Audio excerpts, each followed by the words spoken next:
क्या हुआ जब प्रयागराज महाकुंभ के दौरान एक साधु को गंगा स्नान करने से रोका गया।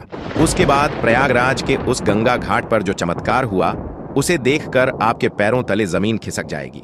साल 2025 के जनवरी माह में प्रयागराज में सदी का सबसे बड़ा महाकुंभ लगने वाला है।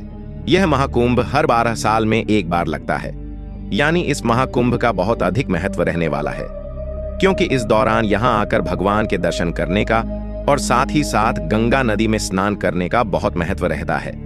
इसी वजह से देश और दुनिया से कई लोग प्रयागराज के इस महाकुंभ में पहुंचने वाले हैं। लेकिन सबसे ज्यादा आकर्षण का केंद्र होते हैं वह नागा साधु, जो इस महाकुंभ में शाही स्नान के लिए आते हैं। उनके लिए अलग समय निर्धारित किया जाता है और यहाँ पर उन्हें स्नान करने से कोई नहीं रोक सकता। लेकिन अभी हाल ही में जो घटना सबके सामने निकल कर आ रही है उसने सभी के होश उड़ा दिए, जहां पर एक साधु महाराज को गंगा नदी में स्नान करने से रोका गया। इस घटना के पीछे की सच्चाई तो आप वीडियो देखकर ही जान पाओगे, लेकिन उससे पहले क्या आप प्रयागराज के इस महाकुंभ में शामिल होने वाले हो? नीचे हमें कमेंट बॉक्स में जरूर बताइएगा। धार्मिक मान्यताएं हैं कि महाकुंभ में स्नान करने से जातक को मोक्ष की प्राप्ति होती है और जीवन भर के पाप मिट जाते हैं। कोई भी महाकुंभ साधुओं के बिना अधूरा है, क्योंकि यह साधु संतों के आगमन और स्नान से ही संपूर्ण माना जाता है। देश भर से साधु महाकुंभ शुरू होने के कई दिनों पहले ही प्रयागराज पहुंच जाते हैं। इस घटना की शुरुआत होती है मध्य प्रदेश के महेश्वर में रहने वाले राधानंद जी महाराज से, जिन्होंने बचपन में ही अपने घर का त्याग कर दिया था। 9 वर्ष की उम्र में उन्हें आध्यात्म की पहचान हो चुकी थी। उन्होंने अपने घर बार का त्याग करके भिक्षा मांगकर ही अपना जीवन व्यतीत किया था। राधानंद जी महाराज रोजाना सुबह 4 बजे उठकर ठंडे पानी से स्नान किया करते थे और भिक्षा प्राप्त करने के लिए निकल जाते थे। उन्होंने अपने जीवन काल में सांसारिक सुख का त्याग करके कई तपस्याएं की और कई सिद्धियां हासिल की। वे महेश्वर के घाट पर ही निवास करते थे। एक समय की बात है जब महेश्वर की नर्मदा नदी में स्नान करते हुए एक बच्चे को सांप ने डस लिया। जब उसके घर वालों ने देखा कि वह एक जहरीला सांप है तो उनके होश उड़ गए। बच्चा धीरे धीरे दम तोड़ रहा था, लेकिन वहीं पास में राधानंद जी महाराज बैठे हुए थे। जब उन्होंने उस बच्चे की हालत देखी और उसके माता पिता को रोते हुए देखा तो उस बच्चे के पास आए और जिस स्थान पर सांप ने डसा था वहां पर हाथ रखकर महादेव के कुछ मंत्रों का उच्चारण किया और चमत्कार कुछ ऐसा हुआ कि उस बच्चे का सारा जहर उतर गया। इस घटना के बाद से पूरे महेश्वर में राधानंद जी महाराज की चर्चा होने लगी और महेश्वर के घाट पर कई लोग उनके दर्शन करने आने लगे। जब उन्हें प्रयागराज महाकुंभ लगने की खबर मिली तो वे महाकुंभ में जाने के लिए बहुत उत्साहित थे। वे तकरीबन 1 माह पूर्व महाकुंभ में पहुंचना चाहते थे, क्योंकि वे वहीं पर 2 से 3 महीने बिताना चाहते थे। उनका ऐसा कहना था कि महाकुंभ पवित्र समय होता है जहां पर देवी देवता स्वयं उस स्थान पर मौजूद होते हैं। वहां पर तप करना, साधना करना, भगवान का ध्यान करना बहुत ही ज्यादा फलदायी होता है। इसलिए 1 माह पूर्व ही जब राधानंद जी महाराज महेश्वर से प्रयागराज जाने के लिए निकल रहे थे, तब उनके कई भक्त घाट पर उनके दर्शन करने आ गए और उन्हें कुछ दक्षिणा प्रदान करी। उसी दक्षिणा का इस्तेमाल करके उन्होंने ट्रेन का टिकट लिया और महेश्वर से सीधा ट्रेन के माध्यम से प्रयागराज जाने के लिए निकल पड़े। अगले दिन सुबह राधानंद जी महाराज जब प्रयागराज पहुंचे तो सुबह के 3:30 बज रहे थे। सुबह सुबह 4 बजे उनका स्नान करने का दैनिक नियम था। उन्होंने सोचा क्यों न आज गंगा नदी का पवित्र स्नान किया जाए और वे प्रयागराज के गंगा घाट पर पहुंच गए। उस स्थान पर गंगा नदी की सफाई का कार्य चल रहा था। 2 से 3 ऐसी गाड़ियां नदी में लगी हुई थीं जो हर तरह से गंदगी को साफ कर रही थी और नदी को और घाट को स्वच्छ बना रही थी। राधानंद जी महाराज को यह देखकर बहुत खुशी हुई। जब उन्होंने अपने कपड़े उतारे और गंगा नदी में स्नान करने के लिए आगे बढ़े तो वहां पर खड़े कुछ नगर निगम के अधिकारियों ने उन्हें रोक दिया। उनका कहना था कि आप अभी स्नान नहीं कर सकते, क्योंकि इस समय साफ सफाई का कार्य चल रहा है। प्रयागराज में रोजाना रात्रि के समय गंगा नदी की साफ सफाई का कार्य किया जाता है, ताकि दिन और शाम के समय यात्रियों को इस कारण कोई मुश्किल न हो। राधानंद जी महाराज काफी धैर्यवान थे। उन्होंने सफाई अधिकारियों को समझाया कि बात बहुत अच्छी है, लेकिन नित्य मेरा 4 बजे नहाने का नियम है और आज अगर मैं प्रयागराज पहुंचा हूं तो मैं गंगा नदी में ही स्नान करूंगा और मेरे एक अकेले के नहाने से, मुंह अकेले साधु के यहाँ नहा लेने से न तो तुम्हारी व्यवस्था बिगड़ेगी और न ही मुझे कोई समस्या होगी। लेकिन वह अधिकारी अचानक से गुस्सा हो गया और उन साधु महाराज से कहने लगा कि आपको इसी समय क्यों नहाना है? अभी पूरा दिन पड़ा हुआ है। क्या यहाँ पर तुम्हें कोई इंसान नहाता हुआ दिख रहा है? क्या तुम्हारे अंदर इतनी शक्ति है कि तुम सुबह 4 बजे इतने ठंडे पानी से स्नान कर लोगे? व्यर्थ की बातें बनाना छोड़ दो और यहाँ से चले जाओ। 8-9 बजे पुनः आना और आकर स्नान कर लेना। अभी तक तो राधानंद जी महाराज बहुत विनम्र थे, काफी धैर्यवान थे, लेकिन उस अधिकारी के अपशब्दों को सुन के अचानक उन्हें बहुत बुरा लगा। उनका ऐसा मानना था कि गंगा नदी पर किसी का अधिकार नहीं है।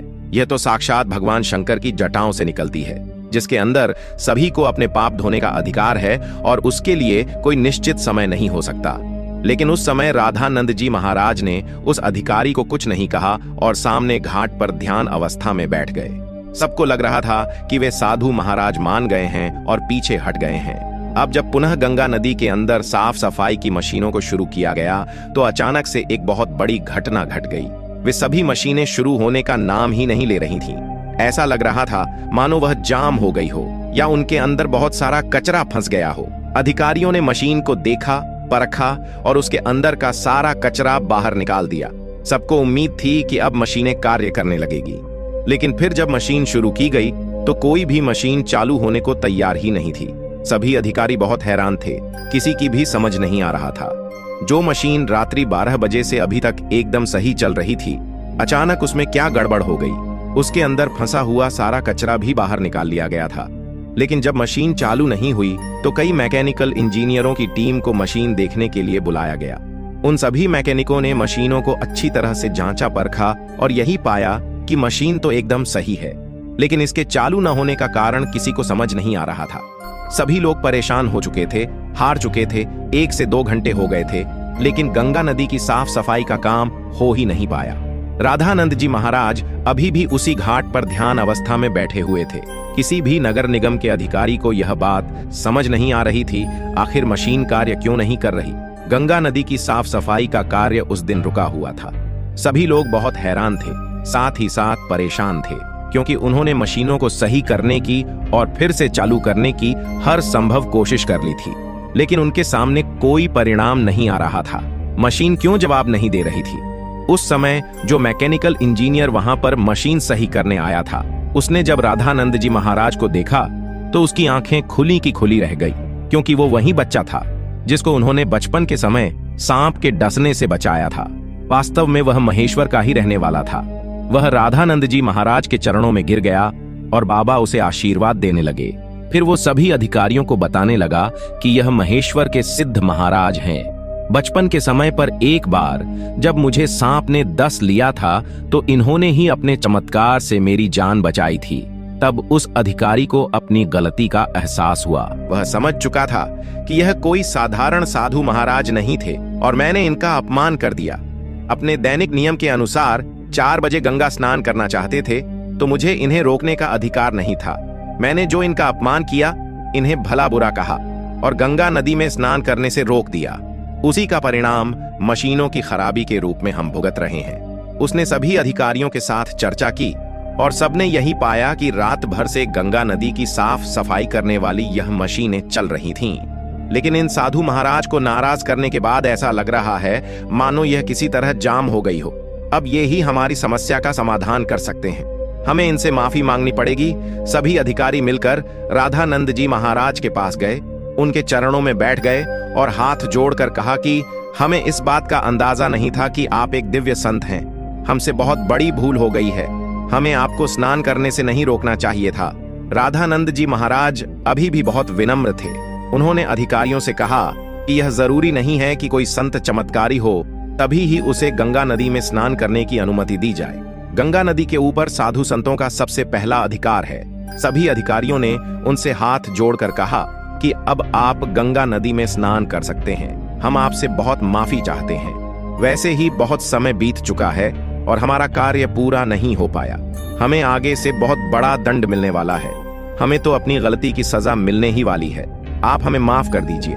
राधानंद जी महाराज समझ चुके थे कि सभी अधिकारियों को उनकी गलती का एहसास हो गया है। उनका अभिमान दूर हो गया है। उन्होंने विनम्रता पूर्वक उन अधिकारियों से कहा कि तुम चिंता क्यों करते हो? अभी समय कहाँ बीता है? जरा अपनी घड़ी में समय तो देखो, आखिर क्या बजे हैं। जब सभी अधिकारियों ने अपनी घड़ी में समय देखा तो उनके रोंगटे खड़े हो गए, क्योंकि उस समय सुबह के 4 बज रहे थे। किसी भी अधिकारी को यह समझ नहीं आ रहा था, आखिर इतना बड़ा चमत्कार कैसे हुआ। आखिर राधानंद जी महाराज ने अपने चमत्कार से समय को कैसे पलट दिया। लेकिन इसके 2 फायदे हुए। सबसे पहला कि साधु महाराज का 4 बजे स्नान करने का नित्य क्रम जारी रहा, और दूसरा फायदा यह हुआ कि किसी भी अधिकारी को बड़े अधिकारी द्वारा दंड नहीं दिया गया। इतना बड़ा चमत्कार देखकर सभी अधिकारी उनके चरणों में गिर गए और बाबा के जयकार लगाने लगे।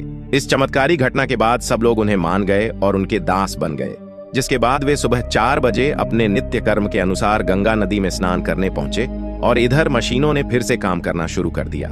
सारी मशीन एक साथ चालू हो चुकी थी, जिससे यह प्रमाणित हो गया कि यह मशीनें केवल रामानंद जी महाराज के इशारे का इंतजार कर रही थीं। जैसे ही उन्होंने अधिकारियों का अभिमान चूर किया और गंगा नदी में स्नान किया, वैसे ही फिर से मशीनें चल पड़ी।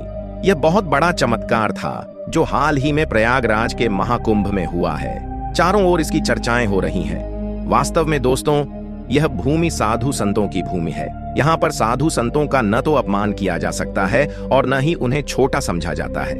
इस देश का हर संत इस देश के लिए कुछ न कुछ करता है और भक्तों को अध्यात्म के मार्ग से जोड़ता है। हमें कभी भी उनका अपमान नहीं करना चाहिए और न ही उन्हें छोटा समझना चाहिए। इस पूरी घटना को लेकर आपके क्या विचार हैं? हमें नीचे कमेंट बॉक्स में जरूर बताइएगा। अगर वीडियो आपको पसंद आई हो तो लाइक जरूर करें। साथ ही चैनल को सब्सक्राइब करके बेल आइकॉन को प्रेस कर ले, ताकि आपको हमेशा ऐसे सत्य चमत्कारिक घटनाएं देखने को मिलती रहे। अभी के लिए आप सभी दर्शकों को हर हर महादेव।